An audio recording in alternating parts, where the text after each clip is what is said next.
Mais d'abord, direction Saint-Paul, attaque de requins ce matin aux Roches-Noires. Un homme blessé, Pascal Souprayen.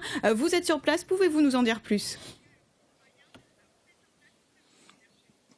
Eh bien, écoutez, je peux vous dire que le jeune homme de 36 ans a dû certainement eu la peur de sa vie ce matin. Le requin l'a frôlé, a mordu sa planche, qui est aujourd'hui complètement détériorée.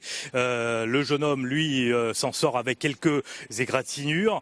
Il a reçu les premiers soins sur place avec les sapeurs-pompiers, avec les médecins du SMUR. Il était en état de choc à ce moment-là, mais son hospitalisation ne s'imposait pas. Il était dans les locaux de la gendarmerie il y a à peine une demi-heure pour une audition. C'est la procédure habituelle après une attaque de requin.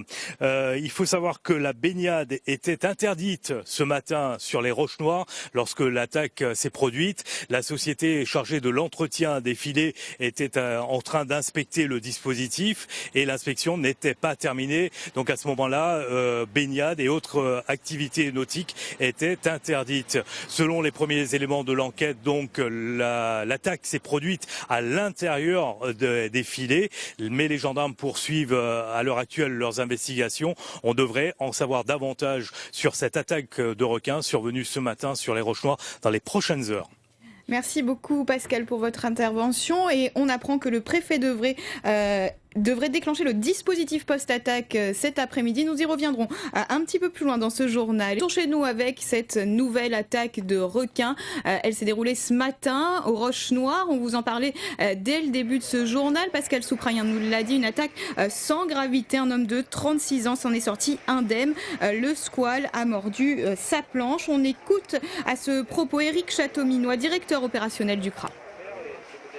Les filets n'étaient pas opérationnels, donc depuis vendredi après-midi, il y avait des dégradations sur le filet.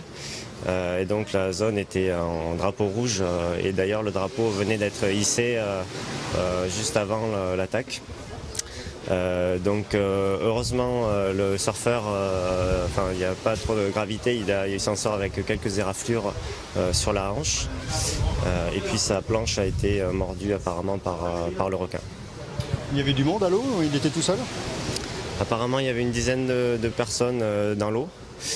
Donc voilà, ce qu'il faut rappeler, c'est que quand il y a un drapeau rouge, c'est que le niveau de risque est très important. Donc il faut rappeler les règles de sécurité aux usagers.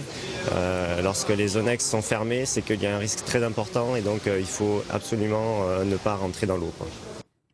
Et il semblerait que 2 trous aient été constatés au niveau des filets.